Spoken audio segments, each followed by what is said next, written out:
ఈ petrol bunks లో petrol diesel కాకుండా ఫ్రీగా లభించే 4 సర్వీసెస్ ఏంటో చెప్తా. 4th వన్ అయితే చాలా మందికి తెలియదు. First one free air. So మనం ఆ బంక్ లో పెట్రోల్ లేదా డీజిల్ కొట్టించుకున్నా కొట్టించుకోకపోయినా ఫ్రీగా మనమైతే ఎయిర్ ని ఫిల్ చేసుకోవచ్చు. వాళ్ళే చేస్తారు అడిగితే.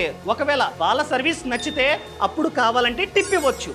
Second one free drinking water. ప్రతి బంక్ లోని ఫ్రీగా డ్రింకింగ్ వాటర్ ఉండాల్సిందే, వాళ్ళు ప్రొవైడ్ చేయాల్సిందే. మనం కావాలంటే పర్మిషన్ అడగాల్సిన అవసరం లేకుండా ఫ్రీగా తాగొచ్చు, కావాలంటే వాటర్ బాటిల్ లో ఫిల్ చేసుకుని వెళ్ళొచ్చు. And third one clean and hygienic washrooms. ప్రతి బంక్ లోని మంచి వాష్రూమ్ ఉండాల్సిందే, మనం ఫ్రీగా ఆ సర్వీస్ ని యూజ్ చేసుకోవచ్చు, ఎవరిని అడగాల్సిన అవసరం లేదు. And last one free first aid kit. Road మీద వెళ్తూ ఉన్నాం, పడ్డం, దెబ్బలు తగిలాయి, వెళ్ళండి పెట్రోల్ బంక్ వెళ్ళి వాళ్ళకి చెప్తే వాళ్ళు ఫ్రీగా మీకు ఫస్ట్ ఎయిడ్ కూడా చేస్తారు. ఇవి రూల్స్, ప్రభుత్వం చెప్పిందే నేను చెప్తూ ఉన్నా. ఈ సమాచారాన్ని ప్రతి ఒక్కరికి షేర్ చేయండి.